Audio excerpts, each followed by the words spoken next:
प्रकरण 9 पर्यटन, वाहतूक व संदेशवहन. बोर्ड एक्झाममध्ये आपल्याला हा चॅप्टर 8 मार्कला आहे आणि खूप सोपे प्रश्न विचारले जातात. मॅपवर तसेच आलेखवरती प्रश्न विचारले जातात. ते आपण बघणारच आहोत. तर या भूगोलच्या सीरीजमधला आपला हा शेवटचा धडा आहे. यानंतर आपण 10th सायन्स हा कोर्स चालू करणार आहोत. तर सर्वांनी तोही अटेंड करावा. तर आपण या चॅप्टरला सुरुवात करू. सर्वात पहिले आहे पर्यटन. इथं आपल्याला काही दिलेली आहे माहिती. आतापर्यंत ब्राझीलबद्दल तुम्ही बरीच माहिती मिळवली आहे. मिळवलेल्या आधारे तुम्ही ब्राझीलमधील ज्या स्थळांना भेट देऊ इच्छिता त्याची यादी तयार करा. पर्यटन स्थळांचे वर्गीकरण कोणत्या पर्यटन प्रकारात करता येईल याबद्दल मित्रांशी चर्चा करा व वर्गीकरण करून दाखवा. ओके, तर हे आपल्याला काही बोर्डला येत नाही. त्यानंतर आहे आकृती 9.1 च्या आधारे प्रश्नांची उत्तरे द्या. खूप इम्पॉर्टंट आहे. इथून मागे बोर्डला आपल्याला 6 मार्कला क्वेश्चन आलेला आहे. एक 2023 ला आणि 2022 ला. खूप सोपा रेखालेख आहे आणि खूप सोपे प्रश्न विचारलेले जातात. ओके, तर आपण हा जर आलेख बघितला तर काय आहे आपल्याला एक्स ॲक्सिसवर वर्ष दिले आहेत 1995, 2000, 2005, 2010 आणि 2015 पर्यंत आणि पर्यटक संख्या लाखामध्ये कशावर दिलेली आहे? वाय ॲक्सिसवर दिलेली आहे. तर निळ्यामध्ये काय दाखवलं? ब्राझील आंतरराष्ट्रीय पर्यटक संख्या आणि गुलाबीमध्ये काय दाखवलंय? भारत आंतरराष्ट्रीय पर्यटक संख्या. पर्यटक म्हणजे काय? जी व्यक्ती किंवा जी लोक दुसऱ्या देशातून आपल्या देशात वेगवेगळे सांस्कृतिक ठिकाणे वगैरे अशा गोष्टी बघण्यासाठी येतात. फॉर एक्झाम्पल जर पुण्यामध्ये बाहेरच्या देशातील लोक शनिवार वाडा बघायला येत असतील किंवा अजिंठा वेरूळच्या लेण्या बघायला येत असतील तर ते काय झाले? पर्यटक झाले. ओके, तर त्या आंतरराष्ट्रीय पर्यटकांची संख्या म्हणजे दुसऱ्या देशातून जी लोक बघण्यास येणार आहेत त्यांची संख्या आपल्याला लाखामध्ये दिलेली आहे. दोन्ही भारत आणि ब्राझील या देशांची. ओके, तर आपण प्रश्न बघूया यावर. पहिला प्रश्न आहे 1995 साली कोणत्या देशामध्ये अधिक पर्यटक आले आहेत? 1995 जर बघितलं तर हे दिसते आपल्याला जवळजवळ 20 लाख. जवळजवळ दोन्ही देशांचं कसं आहे? सारखंच पर्यटक संख्या आहे. नंतर दुसरा प्रश्न आहे 2000 साली कोणत्या देशामध्ये अधिक परदेशी पर्यटक आले? नंतरचा प्रश्न आहे 2000 साली कोणत्या देशामध्ये अधिक परदेशी पर्यटक आले? ओके, 2000 जर बघितलं आपण हे 2000 आहे तर वरती तुम्हाला ब्राझीलचं दिसेल. ब्राझीलमध्ये 40 लाखाच्या वरती म्हणजे जवळपास 50 लाखापर्यंत पर्यटक आलेले आहेत आणि भारतामध्ये जर बघितलं तर 20 लाखापर्यंत आलेले आहेत. म्हणजे कोणत्या देशात आले आहेत? ब्राझील देशामध्ये जास्त पर्यटक आलेले आहेत. ओके, नंतरचा प्रश्न आहे कोणत्या वर्षापासून भारतातील परदेशी पर्यटकांची संख्या वाढलेली आहे? तर आपण जर पर्यटकांची संख्या बघितली तर पहिल्यांदा 20 लाख आहे आणि हळूहळू वाढत गेलेली आहे 2010 पर्यंत आणि 2010 नंतर सडनली इन्क्रीज झालेलं आहे. सडनली पर्यटकांची संख्या वाढलेली आहे. ओके, तर अशा प्रकारे आहे. नंतरचा क्वेश्चन 2015 साली दोन्ही देशातील परदेशी पर्यटकांची संख्या किती व त्यातील फरक सांगा. आता 2015 बघितलं तर हे 2015 आहे आणि ब्राझीलची जर बघितली आपण तर ब्राझीलची जवळपास किती आहे? 60 लाखापर्यंत आहे आणि भारताची जवळजवळ 140 लाखापर्यंत आहे. म्हणजे दोघांमधला जर फरक बघितला आपण तर 80 लाखाचा फरक आहे. म्हणजे 80 लाख पर्यटक भारतामध्ये जास्त आलेले आहेत. नंतरचा प्रश्न 2010 नंतर भारतातील परदेशी पर्यटक मोठ्या प्रमाणावर वाढण्याचे कारण काय असावे? ते आपण भौगोलिक स्पष्टीकरणामध्ये पाहू. ओके, खाली भौगोलिक स्पष्टीकरण दिलंय. पांढऱ्या वाळूच्या पुळणी. पुळणी म्हणजे काय? वाळूचे ढिगारे. आपण म्हणतो ना गणपतीपुळे. ओके, गणपतीपुळेला काय आहे? वाळूचे ढिगारे आहेत. तर त्याला आपण पुळणी म्हणतो. ओके, आकर्षक व स्वच्छ सागरी किनारे, निसर्गरम्य बेटे, अमेझॉन खोऱ्यातील घनदाट अरण्य, विविध प्रकारची प्राणी व पक्षी तसेच विविध उद्याने यामुळे आंतरराष्ट्रीय पर्यटक ब्राझीलकडे आकर्षित होतात. ब्राझिलिया हे राजधानीचे नवीन शहर सुद्धा पर्यटकांचे आकर्षण आहे. तसेच रिओ दी जानेरोमध्ये तो पुतळा आहे. ओके, साओ पावलो यांसारखी शहरे मोठ्या संख्येने पर्यटकांना आकर्षित करतात. देशातील अनेक भागात पर्यटन हा महत्वाचा आर्थिक व्यवसाय आहे. ब्राझीलमध्ये पर्यावरण स्नेही पर्यटकाचा विकास होत आहे. खूप इम्पॉर्टंट आहे. आपल्याला शास्त्रीय कारणे द्या म्हणून पण येतं. त्यानंतर सांगा आकृती 9.2 च्या आधारे प्रश्नांची उत्तरे लिहा. खूप सोपं आहे. तर यामध्ये आपण निळ्यामध्ये बघितलं तर पर्यटन व्यवसायात गुंतलेली लोकसंख्या ही पूर्ण आणि दोन्ही देशाची. इकडं भारत, इकडं ब्राझील आणि इकडं भारत. ओके, आणि लालमध्ये काय? एकूण राष्ट्रीय उत्पन्नात पर्यटन व्यवसायाचे योगदान हे रेडमध्ये दाखवलेलं आहे. तर पहिला प्रश्न आहे वरील आलेखाचा प्रकार ओळखा. तर ही आकृती 9.2 आहे. पर्यटन व अर्थव्यवस्था 2016. तर यावर आपल्याला काही प्रश्न विचारले आहेत त्याची उत्तरे बघू आपण. वरील आलेखाचा प्रकार ओळखा. तर हा जोड स्तंभ आलेख आहे. नंतरचा प्रश्न आहे या आलेखात कोणत्या बाबी दाखवल्या आहेत? मी तुम्हाला सांगितलं पर्यटन व्यवसायात गुंतलेली लोकसंख्या, भारत आणि ब्राझील तसेच एकूण राष्ट्रीय उत्पन्नात पर्यटन व्यवसायाचे असलेले योगदान. कोणत्या देशाचे राष्ट्रीय उत्पादनात पर्यटन व्यवसायाचे जास्त योगदान आहे ते जर आपण बघितलं तर कोणत्या देशात आहे? ते ब्राझील देशामध्ये जास्त योगदान आहे पर्यटन व्यवसायाचे. नंतरचा प्रश्न आहे एकूण राष्ट्रीय उत्पादनाच्या तुलनेत पर्यटन व्यवसायात गुंतलेली लोकसंख्या जास्त असलेला देश कोणता? आता भारतामध्ये जर आपण बघितलं तर पर्यटन व्यवसायामधले गुंतलेल्या लोकांची संख्या जवळजवळ 9% आहे. बरोबर, पण उत्पन्न तेवढं आहे का? नाहीये. 8.2 पर्यंत आहे. ओके, तर अशा प्रकारे पर्यटन व्यवसायामध्ये गुंतलेले लोक जास्त आहेत पण उत्पन्न तेवढं नाहीये, त्याच्यापेक्षा कमी आहे. तर अशा प्रकारे आहे. आता याचं भौगोलिक स्पष्टीकरण बघू आपण. आकृती 9.1 मध्ये दाखवल्यानुसार 2015 साली भारतामध्ये भेट देणाऱ्या आंतरराष्ट्रीय पर्यटकांची संख्या ब्राझीलच्या तुलनेत जास्त आहे. तसे असले तरीही पर्यटन क्षेत्राचा एकूण राष्ट्रीय उत्पन्नातील वाटा हा ब्राझीलपेक्षा कमी आहे. हे प्रामुख्याने त्या त्या देशाची लोकसंख्या व एकूण राष्ट्रीय उत्पन्न यांच्या मूल्यावर अवलंबून आहे. त्यानुसार भारताचे राष्ट्रीय उत्पन्न व लोकसंख्या ब्राझीलच्या तुलनेत खूपच जास्त आहे, ते आपण बघितलं. त्यामुळे भारताचा एकूण राष्ट्रीय उत्पन्नातील पर्यटन क्षेत्राचा वाटा ब्राझीलपेक्षा कमी दिसतो व या क्षेत्रातील लोकसंख्येचे प्रमाण जास्त दिसते. नंतर आहे भारत. आता आकृती 9.1 मधील आलेखावरून लक्षात येते की भारतातील आंतरराष्ट्रीय पर्यटकांची संख्या सतत वाढत आहे. मी तुम्हाला सांगितलं सतत वाढत आहे 2010 पर्यंत, परंतु ही वाढ 2010 पासून अधिक झालेली आढळते. आता कोणत्या बाबींमुळे झालेली आहे त्या बाबी दिल्यात. आंतरराष्ट्रीय पर्यटकांच्या संख्येतील ही वाढ सातत्यपूर्ण आहे. परदेशी पर्यटक भारतात ऐतिहासिक, सांस्कृतिक, वैद्यकीय, व्यवसाय इत्यादीसाठी येत असतात. पर्यावरणपूरक पर्यटनाला भारतात चालना दिली जात आहे. ओके. वैद्यकीय आपण त्याला मेडिकल टुरिझम म्हणतो. बाहेरच्या बऱ्याच देशातील लोक काय करतात, आपल्या देशात उपचारासाठी येतात. त्याला आपण वैद्यकीय पर्यटन म्हणतो. इंग्लिशमध्ये आपण त्याला मेडिकल टुरिझम म्हणतो. भारतातील ऐतिहासिक वारसा लक्षात घेता देशातील अनेक भागात पर्यटनाच्या भरपूर संधी उपलब्ध आहेत. यासाठी अनेक पर्यटन स्थळे निर्माण केली जात आहेत. आता इथं काही आपल्याला आकृतीमध्ये पर्यटन स्थळे दिले बघा. ब्राझील सागरी पर्यटन, अजिंठा लेणी दिली भारतातली, तसेच म्यानमार शहरातील फुटबॉल स्टेडियम दिलं आहे, गुवाहाटी, आसाम. ओके. नंतर आहे रिओ दी जानेरो येथील पुळण है ना, पुळण म्हणजे वाळूचे ढिगारे किंवा वाळू अशा प्रकारे. गेटवे ऑफ इंडिया मुंबईमध्ये आहे. ओके. तर असे काय दिले, ते पर्यटन स्थळे आपल्याला दिलेले आहेत. त्यानंतर आपल्याला ब्राझीलमधील वाहतूक ही बघायची आहे. तर इथं आकृती दिली तुम्हाला 9.9.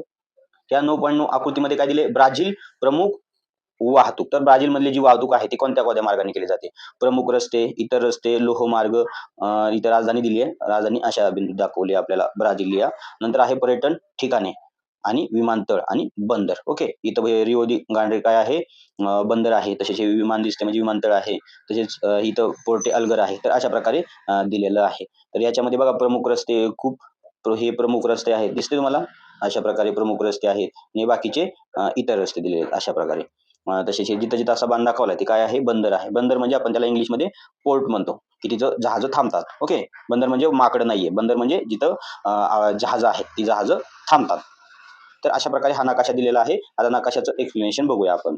त्याच्या अगोदर काही प्रश्न आहेत ते पण बघूया. कोणत्या प्रकारचे वाहतूक मार्ग दिसत आहेत ते तुम्हाला सांगितलं. लोहमार्ग आहे, हवाई वाहतूक आहे, तसेच जलमार्ग आहे, तसेच रस्ते महामार्ग पण आहे. कोणत्या प्रकारच्या मार्गांची घनता जास्त आहे. ठळकपणे दिसणारा महामार्ग कोणता, कोणत्या ठिकाणांना जोडतो. लोहमार्गाचा विकास प्रामुख्याने कोणत्या भागात झालेला दिसत आहे, याचे कारण काय असावे. लोहमार्गाचा जर विकास बघितला तर हा जो पूर्व किनारपट्टीचा भाग आहे तिकडं जास्त झालेला आपल्याला विकास दिसतो. ओके. ब्राझीलच्या कोणत्या भागात वाहतूक मार्ग कमी आढळतात, त्याची कारणे कोणती असावीत. आता हे जर वरती गियाना उच्चभूमीचा हा जर गियाना उच्चभूमीचा हा जर तुम्ही प्रदेश बघितला, तसेच अमेझॉन खोऱ्याचा, तर इकडं जास्त प्रमाणात रस्ते नाहीयेत किंवा वाहतूक पण नाहीये. ओके. लोहमार्ग पण नाहीयेत. भौगोलिक स्पष्टीकरण बघूया, त्यावर आता तुमचे सगळेच प्रश्न सुटतील. ब्राझीलमध्ये सर्वत्र सामान्यपणे रस्ते वाहतूक आढळते. देशातील वाहतूक मार्गामध्ये निम्म्यापेक्षा जास्त वाटा रस्ते मार्गाचा आहे. रस्त्याची घनता पूर्व भागात केंद्रित झालेली आहे. पश्चिमेकडील अमेझॉन नदी खोऱ्यातील वनाच्छादित प्रदेश व दलदलयुक्त जमीन यामुळे रस्त्याचा मार्गाचा विकास मर्यादित आहे. खूप महत्वाचं आहे. अमेझॉन नदीतून व्यापारी तत्वांवर जलवाहतूक केली जाते. अमेझॉन नदीतून व्यापारी तत्वावर काय केली जाते, जलवाहतूक केली जाते. या नदीच्या मुखापासून ते पेरू देशातील इक्विटॉस या ठिकाणापर्यंत ही वाहतूक होते. जगातील अंतर्गत जलवाहतुकीचा सर्वात लांब पल्ला सुमारे 3,700 किलोमीटर या मार्गाने गाठता येतो. प्याराना ही दक्षिण वाहिनी नदी जलवाहतुकीसाठी उपयुक्त आहे. ब्राझीलच्या किनारी भागातही जलवाहतूक होते. खूप महत्वाचा आहे, एमसीक्यू आहे. आपल्याला रिकाम्या जागामध्ये हा प्रश्न येतो. प्यारा नदी कशी आहे, जलवाहतुकीसाठी योग्य आहे. दक्षिणेकडे आणि उत्तरेकडे अमेझॉन आहे. ब्राझीलमध्ये लोहमार्गाचा जास्त विकास झालेला नाही. रेल्वे वाहतूक स्वस्त असली तरी तिचा उपयोग मोजक्याच शहरांमध्ये आहे. हवाई वाहतुकीचे योगदानही मर्यादित आहे. तुम्ही जर बघितलं लोहमार्ग बघितलं तर अमेझॉनचा जो भाग आहे, गियाना उच्चभूमी आहे, तिकडे तुम्हाला दिसणारच नाही.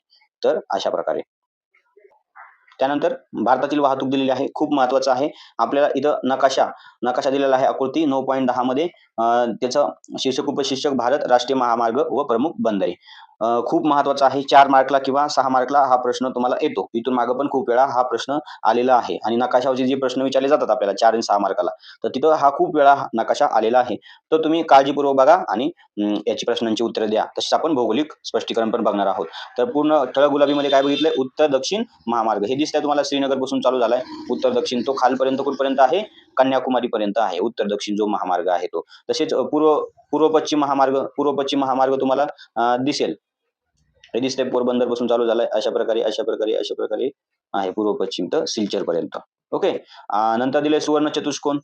सुवर्ण चतुष्कोन म्हणजे भारतातील जी प्रमुख 4 शहरं जोडणारा जो महामार्ग आहे त्याला आपण सुवर्ण चतुष्कोन म्हणतो. इंग्लिशमध्ये त्याला गोल्डन क्वाड्रिलॅटरल म्हणतात. बरोबर. तर तो बघा दिल्लीच्या ठिकाणापासून दिसतोय. जयपूर, अजमेर अशा प्रकारे उदयपूर, गांधीनगर, मुंबई म्हणजे दिल्ली शहर हे मुंबईला जोडलेलं आहे. त्याच्यानंतर आपण खाली जर बघितलं तर मुंबईपासून पार चेन्नईपर्यंत आहे. चेन्नई पण महत्त्वाचं शहर आहे. त्यानंतर बघा चेन्नईपासून कुठपर्यंत आहे? कोलकातापर्यंत आहे आणि परत कोलकातापासून कुठपर्यंत आहे? दिल्लीपर्यंत आहे. तर अशा प्रकारे सुवर्ण चतुष्कोन आहे. काही राष्ट्रीय महामार्ग दिले तुम्हाला याच्यामध्ये हे अशा प्रकारे दिसतील तुम्हाला हे राष्ट्रीय महामार्ग आहेत. तसेच प्रमुख बंदरं दिलेली आहेत. आता इथं बघा बंदर म्हणजे काय तुम्हाला सांगितलं जिथं जहाज थांबतात. ओके. राष्ट्रीय तसेच आंतरराष्ट्रीय. चेन्नई एक बंदर आहे, विशाखापट्टणम बंदर आहे, कोलकाता बंदर आहे. त्याच्यानंतर तुम्ही अ, पश्चिम भागाकडे बघितलं तर कोची आहे, मुंबई आहे. बरोबर. इकडे वरती गुजरातमध्ये बघितलं तर कांडला आहे, पोरबंदर आहे. तर इथून मागे परीक्षेमध्ये विचारलेलं आहे, की पश्चिम भागात असणारी बंदरांची नावे द्या.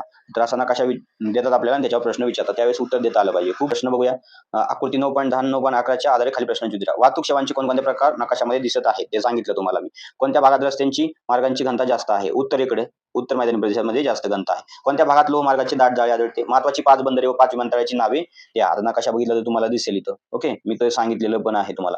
भारतात कोणत्या भागात वाहतुकीचे मार्गाचे जाळे विरळ आहे? त्याचे कारण काय? राजस्थानमध्ये विरळ आहे. त्याच्यानंतर बघा नकाशाची मैत्री 9.11 दिलेला आहे. हा पण आपल्याला परीक्षेमध्ये विचारला जातो. यामध्ये काय दिलं आपल्याला प्रमुख लोहमार्ग व विमानतळ. हे इथं विशाखापट्टणम दिसतंय, मुंबई, पुणे, अहमदाबाद तसेच इकडे तुम्हाला कोलकाता पण दिसेल. ओके. नंतर इकडे दिल्ली आहे, लेह आहे. तर अशा प्रकारे 2019ला 4 मार्कला हा प्रश्न आलेला आहे, हा नकाशा. ओके. लोहमार्ग, प्रमुख स्थानके आणि प्रमुख विमानतळे अशा प्रकारे म्हणजे खूप घनदाट जाळे आहे. आपण ब्राझीलमध्ये जर बघितलं तर रेल्वे मार्गाचं एवढं घनदाट जाळं आहे का? रेल्वे मार्गाचं एवढं घनदाट जाळं नाहीये. पण भारतामध्ये खूप जास्त प्रमाणात आहे. रस्ते पण आणि लोहमार्ग पण. त्यानंतर आपलं भौगोलिक स्पष्टीकरण आहे. भारतात ब्राझीलच्या तुलनेत लोहमार्ग व रस्ते वाहतुकीचे जाळे दाट आहे. रस्ते मार्गाने दरवर्षी सुमारे 85% प्रवासी वाहतूक आणि 70% माल वाहतूक होत असते. लोहमार्गाच्या विकासामुळे प्रवासी व मालवाहतूक सुलभ झाली आहे. भारतीय अर्थव्यवस्थेच्या वाढीसाठी लोहमार्गाचे योगदान महत्त्वाचे आहे. भारतातील पहिली जी रेल्वे आहे ती कुठून कुठपर्यंत चालू झाली हे तुम्हाला जर येत असेल तर मला कमेंट करा. भारतातील जी पहिली रेल्वे आहे ती कधी चालू झाली आणि कोणत्या 2 भागांना जोडणारी होती? इंग्रजांच्या काळामध्ये झालेली आहे. जर तुम्हाला माहीत असेल तर नक्की कमेंट करा. भारतात लोहमार्ग नेहमीच प्रवासी वाहतुकीचे प्रमुख साधन राहिले आहे. भारताच्या मध्य भागात, ईशान्येकडील राज्यात आणि राजस्थानमध्ये लोहमार्गाचे जाळे विरळ आहे. ओके. भारतीय मैदानी प्रदेशात लोहमार्गाचे दाट जाळे आहे. ज्या देशाचा विस्तार अधिक असतो त्या देशात दूरचे अंतर पार करण्यासाठी लोहमार्गाचे महत्त्व जास्त असते. जलमार्ग हे वाहतुकीचे स्वस्त साधन आहे. हे पण एक एम-सी-क्यू आलेलं आहे एका परीक्षेमध्ये. देशाच्या एकूण वाहतुकीच्या मार्गात अंतर्गत जलमार्गाचा वाटा फक्त 1% आहे. यामध्ये नद्या, कालवे, खाड्या, जलसाठे इत्यादींचा समावेश होतो. तुम्ही जर बघितलं तर अंतर्गत जलमार्गाचा वाटा का कमी आहे? कारण भारतामधल्या ज्या नद्या आहेत, ज्या द्वीपकल्पीय नद्या आहेत, त्या जनरली काय पावसाळ्यामध्येच त्यांच्यामध्ये जास्त प्रमाणात पाणी असतं. उन्हाळ्यामध्ये बऱ्याच नद्या काय होतात आटतात. तर त्यामुळं जलवाहतूक होऊ शकत नाही त्यामध्ये. आंतरराष्ट्रीय व्यापारापैकी सुमारे 95% व्यापार सागरी मार्गाने होतो. आंतरराष्ट्रीय व्यापाराशिवाय देशाच्या मुख्य भूभाग आणि बेटादरम्यान वाहतुकीसाठी जलमार्गाचा उपयोग होतो. ब्राझीलच्या तुलनेत भारतातील आंतरराष्ट्रीय हवाई वाहतूक जास्त विकसित झालेली आहे. देशातील तसेच अंतर्गत हवाई मार्गाचा वापरही वाढत आहे. त्यानंतर आहे ब्राझीलमधील संदेशवहन. तुम्हाला माहित आहे की ब्राझीलचा रेखावृत्तीय विस्तार जास्त आहे. आकृती 9.12 मध्ये ब्राझीलच्या अतिपूर्वेकडील व अतिपश्चिमेकडील स्थाने दिली आहेत. या 2 बिंदूंमधील वेळेतील फरकांची गणना मिनिटांमध्ये करा. तर ती दिलेली आहे आपल्याला इकडे. ओके. तर ते आपण भौगोलिक स्पष्टीकरणामध्ये बघणार आहोत. पण ज्यांनी फक्त प्रश्न आपल्याला भूगोलमध्ये कसं केलेलं आहे पहिल्यांदा प्रश्न विचारतात, नंतर नकाशा बघा म्हणतात आणि त्याचं भौगोलिक स्पष्टीकरणामध्ये सगळ्यांचं उत्तर दिलेलं असतात. बरोबर. आता तुम्ही अतिपूर्व आणि अतिपश्चिमेकडे जर या नकाशामध्ये बघितलं तर हे जो नकाशा आहे कशाचा आहे? ब्राझील प्रमाण वेळेचा आहे. त्यामध्ये कालक्षेत्र आणि ब्राझीलची प्रमाण वेळ त्याला आपण ब्राझीलची अधिकृत प्रमाण वेळ म्हणतो, BRT म्हणतो. बरोबर. तर इथं हे जर अतिपूर्वेकडे जर स्थान बघितलं तर तो कोणता आहे? पोर्टो दो सेक्सास आणि पश्चिमेकडचं जे आहे ते कोणतं आहे? नासेंटे दो रिया मोवा हे आहे 2 प्रकारचं. ओके. तर यावर काय करूया आपण भौगोलिक स्पष्टीकरण तर आपल्याला बघायचं आहे. पण अगोदर काही माहिती दिलेली आहे ती वाचू. अतिपश्चिमेकडील नासेंटो दो रियामोवा हे ठिकाण अक्रे राज्यात असून त्याचे स्थान 60 डिग्री 32 मिनिट्स आणि 33 सेकंद दक्षिण अक्षांश व 73 डिग्री 59 मिनिट्स पश्चिम रेखांशावर आहे. अतिपूर्वेकडील पोर्टो दो सेक्सास हे पराइबा राज्यातील ठिकाण 7 डिग्री 9 मिनिट्स आणि 28 सेकंड्स दक्षिण अक्षांश आणि 34 मिनिट 47 मिनिट्स पश्चिम रेखांशावर आहे. ओके. अक्षांश काय रेखांश काय हे मी तुम्हाला एका शॉर्ट्समध्ये दाखवलेलं आहे. ते तुम्हाला आपल्या YouTube चॅनलवरती भेटेल. त्यावर तुम्ही बघू शकता की अक्षांश काय रेखांश काय, कोणत्या देशाचा नकाशा कसा वाचायचा. आकृती 9.12 नकाशाचा अभ्यास करा आणि खालील प्रश्नांची उत्तरे द्या. तर हा जो नकाशा आहे त्याचा अभ्यास करायला सांगितलं आणि उत्तरे द्या. नकाशात किती विभाग केलेले दिसत आहेत? हे विभाग कशाचे आहेत? जागतिक प्रमाण वेळेच्या मागे याचा अर्थ काय? ब्राझीलच्या कोणत्या भागातील वेळ इतर विभागापेक्षा विभागापेक्षा पुढे आहे? ही वेळ इतर विभागापेक्षा किती मिनिटांनी पुढे आहे? लाल रंगाची ठळक रेषा काय दर्शवते? ती BRT दाखवते, ब्राझीलची प्रमाण वेळ दाखवते. त्याचा तर या प्रश्नांची उत्तर आपण भौगोलिक स्पष्टीकरणामध्ये बघू. या देशाच्या रेखावृत्ती विस्तारामध्ये असे लक्षात येते की अतिपूर्व आणि अतिपश्चिम बिंदूंच्या वेळेतील फरक 168 मिनिटे म्हणजे 2 तास आणि 48 मिनिटे आहे. जर एखादा व्यक्ती इथं पोर्टो दो सेक्सासला असेल आणि दुसरा नासेंटो दो रियामोला असेल तर या दोघांमधील वेळेचा फरक किती असतो? 168 मिनिट म्हणजे 2 तास 48 मिनिटं आहे. त्यामुळे ब्राझीलमध्ये एकूण 4 प्रमाण वेळा मांडल्या जातात. देशात वेगवेगळे काल विभाग आहेत. ब्राझीलमध्ये ज्याच्या 4 प्रमाण वेळा मांडल्या जातात यावर आपल्याला प्रश्न आलेला आहे. किती आहेत ब्राझीलमध्ये प्रमाण वेळ? 4 प्रमाण वेळ आहेत. या प्रमाण वेळा ग्रीनिच वेळेच्या GMT ग्रीनिच मीन टाइम म्हणतो आपण त्याला, अनुक्रमे 2, 3, 4 आणि 5 तासांनी मागे आहेत. मी तुम्हाला हे ग्रीनविच मीन टाइम हे नकाशा कसा वाचायचा हे मी तुम्हाला एका YouTube शॉर्ट मध्ये दाखवलेलं आहे. ते YouTube शॉर्ट मी तुम्हाला कमेंट सेक्शन मध्ये लिंक करून देतो. ओके. नकाशामध्ये लाल रंगाची ठळक रेषा ब्राझीलची अधिकृत प्रमाण वेळ BRT दर्शवते. ती ग्रीनिच वेळेच्या 3 तास मागे आहे. ओके. तर ही तुम्हाला दिसते, ही ब्राझीलची प्रमाण वेळ आहे आणि किती आहे? 3 तास मागे आहे. ब्राझीलमधील संदेशवहनाचा विकास महत्वाचा प्रश्न आहे. यावर पण आपल्याला टिप आली म्हणून प्रश्न येतो आणि बोर्डमध्ये आलेला आहे. ब्राझीलमधील दूरसंचार सेवा अतिशय विकसित आणि कार्यक्षम आहे. यामध्ये दूरध्वनी, भ्रमणध्वनी, दूरदर्शन प्रसारण, आकाशवाणी प्रसारण, संगणक आणि इंटरनेट इत्यादींचा समावेश होतो. ब्राझीलमधील 45% पेक्षा अधिक लोकसंख्या इंटरनेटचा वापर करत आहे. ब्राझीलमधील दक्षिण मध्य भागात दूरसंचार सेवांचा पायाभूत सुविधा अतिशय आधुनिक आहेत. उत्तर आणि वायव्य भागात मात्र या सेवांचा विकास लोकसंख्याभावी मर्यादित स्वरूपाचा आहे. प्रदेश रचना, विस्तीर्ण आकार, लोकवस्ती विरहित प्रदेश, घनदाट वने इत्यादी अडथळ्यांवर मात करून दूरसंचार सेवेचा विस्तार करणे हे ब्राझीलचे अर्थव्यवस्थेला एक महत्वाचे आव्हान आहे. अलीकडील काही वर्षात ब्राझीलमधील दूरध्वनी, माहिती तंत्रज्ञान व इंटरनेटचा वापर वाढला असून दूरसंचार सेवेचा विस्तार मोठ्या प्रमाणावर होऊ लागला आहे. अवकाश तंत्राच्या बाबतीत ब्राझील स्वदेशी तंत्रज्ञानाचा विकास करून उपग्रह अवकाशात सोडण्याच्या तयारीत आहे. त्यानंतर आपल्याला भारतातील संदेशवहन बघायचं आहे. आकृती 3.13च्या आधारे प्रश्नांची उत्तरे लिहा. ही आकृती आहे 3.13 खूप महत्वाची आहे. भारत स्थान व विस्तार. तर हा जो नकाशा आहे तो प्रिव्हियस इयर क्वेश्चन मध्ये 4 मार्कला पण एकदा आलेला आहे, एकदा 6 मार्कला पण आहे. आता आपण याच्यामध्ये जर बघितलं भारताचा जो पूर्व पश्चिम विस्तार आहे तो किती आहे? 3000 किलोमीटरचा आहे, बरोबर. तसेच दक्षिण उत्तर जे अंतर आहे किती आहे? 3200 किलोमीटर आहे. भारताची जी प्रमाण वेळ आहे तर ती किती आहे? 82 डिग्री 30 मिनिट पूर्व भारतीय प्रमाण वेळ रेखावृत्त. अजून दिले आपल्याला भारताच्या इकडे पश्चिमेकडे अरबी समुद्र आहे आणि पूर्वेकडे कोणता आहे? बंगालचा उपसागर आहे. दक्षिणेकडे हिंदी महासागर आहे आणि सगळ्यात भारताचं दक्षिणेकडील टोक इंदिरा पॉइंट आहे. तर अशा प्रकारे या नकाशामध्ये माहिती दिलेली आहे. तसेच आता आपल्याला याच्या काय बघायचे, आपल्याला काही प्रश्न दिलेत. भारताच्या मुख्य भूमीच्या अतिपूर्व अतिपश्चिम टोकातील रेखांशातील फरक काढा. तो ब्राझीलच्या तुलनेत किती जास्त किंवा कमी आहे हे शोधा. भौगोलिक स्पष्टीकरणात बघू आपण. भारतीय प्रमाण वेळेचे रेखावृत्त कोणते ते तुम्हाला सांगितलं, बरोबर. 82 डिग्री 30 मिनिट्स. भारतीय प्रमाण वेळ आणि ग्रीनिच रेखावृत्ताची वेळ यामध्ये अंशात्मक व कालात्मक फरक किती आहे ते बघू आपण. भारतात स्थानिक वेळा किती आहेत? भारतात एकच स्थानिक वेळ आहे. भौगोलिक स्पष्टीकरण. भारताचा रेखावृत्तीय विस्तार जास्त आहे. भारतातील अतिपूर्व अतिपश्चिम टोकातील रेखावृत्तामधील वेळेचा फरक सुमारे 120 मिनिटाचा आहे. महत्वाचा आहे. परंतु भारतात एकच प्रमाण वेळ मांडली जाते. भारतातील प्रमाण वेळेसाठी Indian standard time 82 degree 30 minutes पूर्व रेखावृत्त निश्चित केलेलं आहे. महत्वाचं आहे, आपल्याला परीक्षेमध्ये MCQ मध्ये येतं. हे रेखावृत्त अलाहाबाद शहराजवळून जाते, मिर्झापूर म्हणतो आपण त्याला. भारतीय प्रमाण वेळ ही ग्रीनिच वेळेच्या 5 तास 30 मिनिटं पुढे आहे. ओके. भारतातील इलेक्ट्रॉनिक माध्यमांच्या प्रगतीमुळे दूरसंचार उद्योग हे अति वेगाने वाढलेले क्षेत्र बनलेले आहे.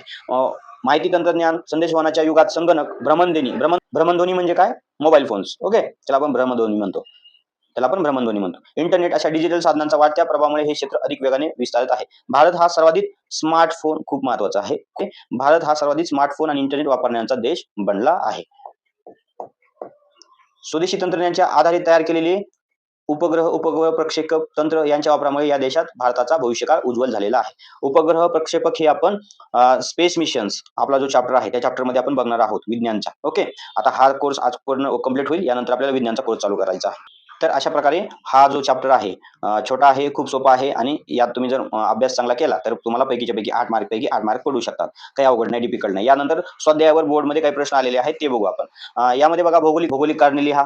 ब्राझीलमध्ये पर्यावरणस्नेही पर्यटकांचा अधिक विकास केला जात आहे. हा पण प्रश्न आलेला आहे. ब्राझीलमध्ये जलमार्गाचा विकास झालेला नाही, हा पण प्रश्न आलेला आहे. उत्तर भारतीय मैदानी प्रदेशात लोहमार्गाचे जाळे विकसित झाले आहे, हा पण आलेला आहे. तसेच खाली फरक स्पष्ट करा. भारतीय प्रमाण वेळ व ब्राझीलची प्रमाण वेळ यावर पण प्रश्न आलेला आहे. ओके.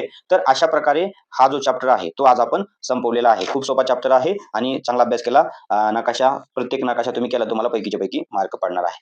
तर मित्रांनो अशा प्रकारे आपण जो भूगोल आहे, इयत्ता 10वी चा भूगोल आहे, त्याचा जो पूर्ण बुक एक्सप्लेनेशन प्लस रिव्हिजन हा कोर्स आज पूर्ण केलेला आहे. आपण यानंतर 10 सायन्स पार्ट 2 चालू करणार आहोत, रिव्हिजन आणि प्लस बुक एक्सप्लेनेशन. तर तो पण कोर्स तुम्ही सर्वांनी अटेंड करा. अशा प्रकारे आणि तुम्हाला जर काही अडचण असतील तर तुम्ही मला कमेंट सेक्शनमध्ये सांगू शकता.